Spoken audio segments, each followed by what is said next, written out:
नमस्कार साथियों, भोपाल एकेडमी में आपका स्वागत है। और आज हम चर्चा करेंगे कि एमपीजीके का जो पेपर है, फर्स्ट पेपर, चाहे वो आपका आयुर्वेदिक मेडिकल ऑफिसर हो, चाहे वो आपका होम्योपैथिक मेडिकल ऑफिसर हो, या फिर यूनानी मेडिकल ऑफिसर हो, असिस्टेंट रजिस्ट्रार हो, या एमपीपीएससी के द्वारा जो पेपर 1 कॉमन है उसका किसी भी एग्जाम की हम चर्चा करें, तो उसमें जो 50 क्वेश्चन आते हैं, उन 50 क्वेश्चन में से हम 40 से ज़्यादा क्वेश्चन कैसे सही करें, तो उसके लिए क्या रणनीति होनी चाहिए। दूसरा, उसके जो हम टॉपिक उठाते हैं, जैसे मान लो हम रिवर पढ़ रहे हैं, या मान लीजिए हम माउंटेन्स पढ़ रहे हैं, तो माउंटेन से कैसे क्वेश्चन बनते हैं, रिवर से कैसे क्वेश्चन बनते हैं, तो इस पे आज हम चर्चा करेंगे। और इसका मैं एक पूरा फॉर्मेट बना के आपको देने वाला हूँ। और ये जो पीडीएफ है वो टेलीग्राम ग्रुप पर आपको मिल जाएगी। उस टेलीग्राम ग्रुप की जो लिंक है आपको डिस्क्रिप्शन में मिल जाएगी। वहाँ से आप क्या करें, टेलीग्राम से जाकर इसको डाउनलोड करें, इसको प्रिंट आउट निकालें, और जैसा मैं बता रहा हूँ उस तरीके से आप क्या फिलअप करें। फिर देखें आपके 50 जो क्वेश्चन हैं उनमें से 40 प्लस क्वेश्चन कैसे सही नहीं होते हैं। तो चलें देखते हैं हम किस तरीके से हमें तैयार करना है। देखिए, ये आपका जो है पेपर 1 का पूरा सिलेबस मैंने इस तरीके से रखा है। अब इसको पढ़ना कैसे, इसको आपको प्रिंट आउट निकालना है सबसे पहले। और प्रिंट आउट के बाद जैसे पहला टॉपिक लिखा है मध्य प्रदेश का सिलेबस में हमारा प्राचीन इतिहास, ठीक है ना। फिर दूसरा लिखा हुआ है इसी के अंदर, टॉपिक नहीं मतलब हमारा प्राचीन इतिहास के अंतर्गत लिखा है प्राग ऐतिहासिक, आदि ऐतिहासिक, है ना, ऐतिहासिक। फिर लिखा मध्यकालीन, और फिर लिखा आधुनिक, और फिर लिखा स्वतंत्रता आंदोलन।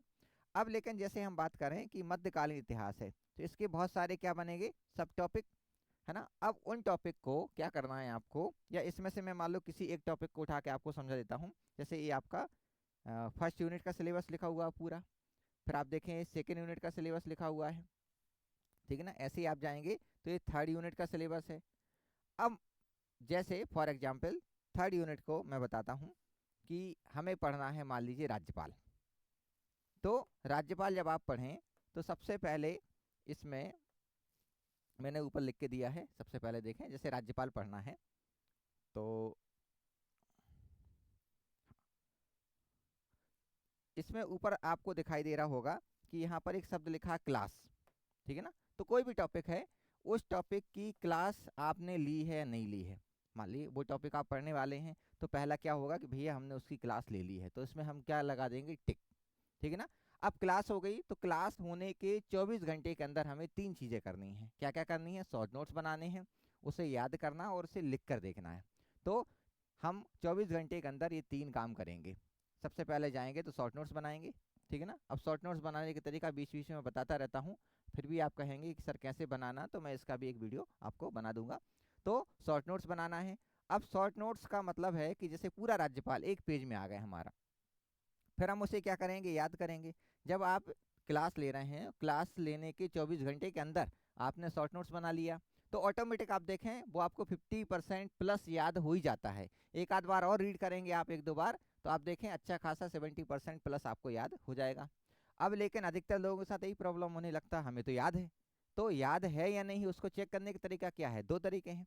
कि हम किसी दूसरे व्यक्ति को सुनाएं, ठीक है ना, लेकिन उसमें प्रॉब्लम है कि वो पहले अपनी सुनाता है, ठीक है ना, तो आपका टाइम ज़्यादा वेस्टेज जाता है। सबसे अच्छा तरीका कि आप क्या करें, उसको लिख के देखें। अगर आप 50-60% लिख पा रहे हैं, इसका मतलब आप सही लाइन में चल रहे हैं, ठीक है ना, तो आपको वो क्या होगा, याद। अभी लेकिन समस्या और है, अभी याद हो गया आप भूल जाएंगे। तो अगले 1 महीने के अंदर क्या करना है आपको, उसके 5 रिवीजन करने हैं, ठीक है ना। पहला रिवीजन होगा आप टिक करेंगे, जब तक रिवीजन नहीं हुआ तब तक टिक नहीं करेंगे, इसलिए मैंने चार्ट बनाया है, इसको आपको फॉलो करना है। दूसरा रिवीजन हो गया, तीसरा रिवीजन हो गया, चौथा रिवीजन हो गया, पांचवा रिवीजन। इसको हम कर सकते हैं 3 दिन हो गया, 7 दिन हो गया, 15 दिन हो गया, 21 दिन हो गया, और 27-28 दिन, ऐसा आप इसको बांटें। इसके भी मैंने वीडियो बनाया है, रिवीजन का बेस्ट तरीका क्या हो, तो इस तरीके से आप क्या कर सकते हैं, इसको रिवीजन करें, ठीक है ना। अब रिवीजन हो गए, टेस्ट आपने दे दिया कि नहीं दे दिया, टेस्ट दे दिया है। टेस्ट देने के बाद अब आपका जो भी मेंटोर है ना, जो भी टीचर हो सकता है, आपका फ्रेंड हो सकता है, खुद ही आप खुद को मान लें कि आप ही जो है खुद के दौड़ना चाह रहे हैं, तो यहाँ पर अपने क्या कर लें, साइन कर लें। अब साइन करने का मतलब क्या है कि अब राज्यपाल आपका कंप्लीट हुआ। अभी हम क्या करते हैं, हमने बुक उठाई, नोट्स उठाए, रीड किया, और हमें लगा कि हमारा टॉपिक तैयार हो गया। हमारा टॉपिक इनमें से अगर कोई भी एक सेगमेंट खाली है तो वो टॉपिक तैयार नहीं है। ऐसा हमें क्या करना है, पूरा ये मैंने 5 यूनिट इसमें बना के दे दी हैं। ये पाँचों की पाँचों यूनिट आपको क्या करना है, ऐसी फिलअप करना है। फिर आप देखें कि जो भूलने की समस्या होती है कि हम कोई टॉपिक पढ़ते हैं, हम उसको भूल जाते हैं, तो वो ऐसी समस्या आपको दोबारा कभी नहीं आएगी। ऑप्शन देखने की आपको ज़रूरत नहीं पड़ेगी, ठीक है। अब बड़ी एक समस्या रहती है कि सर कोई टॉपिक है, अब वो टॉपिक को पढ़ना कैसे है। तो इसमें से आप देखें, जैसे मान लो ज्योग्राफी है, ज्योग्राफी में पहला भौगोलिक स्थिति है, विस्तार है, नदियां हैं, पर्वत हैं, है ना। एक एक टॉपिक इस तरीके से हम क्या करेंगे, तैयार करेंगे, जो मैंने आपको फॉर्मेट बताया। अब मान लीजिए यहाँ से नदियाँ हैं, हमें नदियाँ पढ़नी है, नदियाँ कैसे पढ़ेंगे, तो उसके लिए मैंने आपको बना के दिया एक का उदाहरण। इसी फॉर्मेट में हमें क्या करना है, टॉपिक्स को तैयार करना है। जैसे ये नदियाँ है, अब नदियों की बात करें हम, तो सबसे पहला नदी से क्वेश्चन क्या बनेगा कि भैया ये नदी है कहाँ से निकलती है, ग्लेशियर से निकलती है, झील से निकलती, पहाड़ी से निकलती, पठार से निकलती, ऐसे क्वेश्चंस बनते हैं, ठीक है ना। क्योंकि अब मध्य प्रदेश की बात करें तो यहाँ ग्लेशियर आपको देखने को नहीं मिलते हैं, लेकिन झील, पहाड़ी जो है, पठार, ये तो देखने को मिल सकते हैं। अब आते हैं हम कि वो कौन से राज्य से निकल रही है, और वो पर्वत जो श्रेणी है वो कौन सी है। बहुत सारी नदियाँ हैं जो मध्य प्रदेश में बह रही हैं, लेकिन मध्य प्रदेश से बाहर से आ रही हैं, ठीक है ना। उदाहरण देखें, नर्मदा नदी है, कहाँ से निकल रही, अमरकंटक से, कौन सी श्रेणी से निकल रही, मैकाल से। इसी घुमा फिरा के 2-3 बार एमपीपीएससी क्वेश्चन पूछती रहती है, ठीक है ना। फिर दूसरा क्वेश्चन नदी से क्या आएगा, तो इसकी लंबाई पूछते हैं, भारत में इसका स्थान कौन सा है, समझ रहे, 5वां, 6वां, 7वां जो भी है। कौन सी सबसे लंबी दूसरी नदी है, तीसरी, पहली नदी तो हम याद कर लेते हैं कि मध्य प्रदेश की सबसे लंबी नदी पहली, दूसरी नदी कौन सी पूछ लें, तीसरी नदी, कम से कम पहला, दूसरा, तीसरा, ये 3 जो रैंक है हमें याद रखनी है। फिर क्वेश्चन बनता है कि उसका जो है प्रवाह मार्ग, मतलब किस दिशा में बहती है, पूर्व में बहती है, पश्चिम में बहती है, ठीक है ना, और किस राज्य में, और मध्य प्रदेश के जिलों में। जैसे मान लो कोई नदी है, जैसे मध्य प्रदेश से निकल रही है नर्मदा, अब ये किन किन राज्यों में जाती है, ये तो हमें याद करना है। कुछ नदियाँ खास करके, जैसे हम बात करें चंबल है, ठीक है ना, और सबसे महत्वपूर्ण जहाँ से क्वेश्चन बनते हैं बार बार, वो मध्य प्रदेश में, वो है हमारी नर्मदा, कि नर्मदा किन किन जिलों से होकर गुजरती है, या किस जिले से नहीं गुजरती है, ये हमें तैयार करना है। इसके बाद कई बार क्वेश्चन यहाँ से पूछ लेते हैं कि सहायक नदियाँ, तो सहायक नदियाँ में देखें, ट्रिब्यूटरी जो होती हैं, कुछ दाईं तरफ से होती है, कुछ बाईं तरफ से होती हैं, इनको देखना है। लेकिन इसमें एक बात जरूर ध्यान रखना है कि हमें ऐसा नहीं कि किसी नदी की 40 सहायक नदियाँ, 40 की 40 हमने पढ़ ली, नहीं, उनमें से 3-4 जो महत्वपूर्ण हमें लगती हैं, जो चर्चा में रहती हैं, आप वैसे जब पढ़ते हैं हम समझ जाते हैं, टीचर आपको पढ़ाता है कि महत्वपूर्ण है, सिर्फ उसी को याद करना है, ऐसा नहीं कि 40 में अपना टाइम वेस्ट कर दिया। फिर क्वेश्चन आता है कि नदी जो है वो किस तंत्र का हिस्सा है, ठीक है ना। तो कई बार क्वेश्चन आया है कि गोदावरी तंत्र का है या गंगा तंत्र का है, तो किस तंत्र का हिस्सा है, किस ड्रेनेज सिस्टम का पार्ट है, वो याद करना हमें।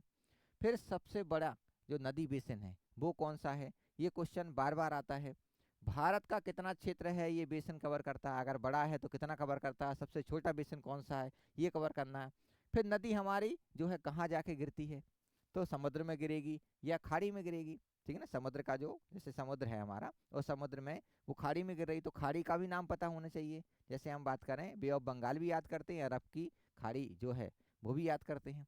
दूसरी नदी में अगर मान लो वो खाड़ी में नहीं गिर रही है, समुद्र में नहीं जा रही, तो किसी दूसरी नदी में मिल जाएगी, तो वो कौन सी नदी मिल रही है, ठीक है ना। डेल्टा बनाती कि नहीं बनाती है ना, कुछ नदियां डेल्टा बनाती, कुछ एस्चुरी बनाती हैं, वो हमें याद करना है। जैसे नर्मदा क्या है, जो है एस्चुरी बनाती, वो डेल्टा नहीं बनाती, इसलिए क्वेश्चन बार बार आता है कि ऐसी कौन सी नदी है जो एस्चुरी बनाती है या डेल्टा नहीं बनाती है। इसके बाद उस नदी पर कौन कौन से बांध हैं, है ना, कौन कौन सी उस पर प्रोजेक्ट चल रहे हैं, और कौन से जो हैं जल विद्युत परियोजनाएं चल रही हैं। तो बड़े बांध हो सकते हैं, बहुउद्देशीय परियोजनाएं हो सकती हैं, ये हमें क्या है, याद करना है। इनसे कई बार मैच करने के लिए क्वेश्चंस आ जाते हैं, हालांकि एमपीएससी सीधा सीधा क्वेश्चन पूछती है, ठीक है ना, कई बार लेकिन मैच करने के लिए आ जाए तो थोड़ा टफ और हो जाता है। अब उस नदी की अलावा आप देखें, नदियों में पवित्र नदियां कौन कौन सी हैं, है ना, किन सभ्यताओं का विकास हुआ। हालांकि मध्य प्रदेश में हम देखें तो यहाँ से क्वेश्चन नहीं बनेगा। हाँ, इसके किनारे कौन कौन से नगर हैं, कौन कौन से तीर्थ हैं, ये हमें याद करना है। और नदी का जो हम स्टडी कर रहे हैं उसमें मैपिंग का बहुत ज़्यादा रोल है, तो इसका स्रोत, इसका जो प्रवाह है, इसका मुहाना एक बार आप मैप पे ड्रॉ कर लें, तो वो आपको क्या दिमाग में हमेशा के लिए प्रिंट हो जाएगा, ठीक है ना। सहायक नदियों की पोजीशन, जैसे हमने कोई नदी बनाई तो उसमें हमने ऐसा लिख दिया कि 3 इस तरफ से आ रही, 4 इस तरफ से आ रही, तो जब आप एग्जाम में देंगे, एग्जाम हॉल में बैठेंगे, एग्जाम में जब क्वेश्चन सॉल्व कर रहे होंगे तो ऑटोमेटिक हमें दिखाई देता है कि हाँ, अगर आप किसी चीज़ को ध्यान से पढ़ें तो वो आपको सपने में भी आती है। इसलिए कहते हैं कि अगर अच्छे से रिवीजन कर लिया तो फिर आपको भूलने की समस्या नहीं होगी।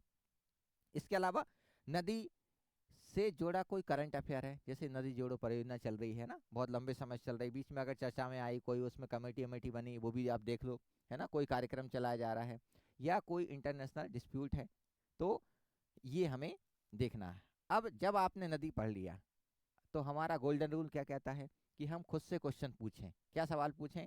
जैसे नर्मदा के बारे में पढ़ा हमने, है ना, ताप्ती के बारे में पढ़ा, है ना, तो क्या पूछें? कहाँ से निकलती? खुद से क्वेश्चन पूछा, खुद से जवाब दिया। किस दिशा में बहती? खुद से क्वेश्चन पूछा, खुद से जवाब दिया। किन राज्यों से गुजर रही है? खुद से क्वेश्चन पूछा, खुद जवाब दिया। प्रमुख सहायक नदियाँ कौन सी? डेल्टा बनाती, एस्चुरी बनाती, कहाँ गिरती है, कौन सा बड़ा बांध है, कोई और स्पेशल फैक्ट है अगर मान लीजिए।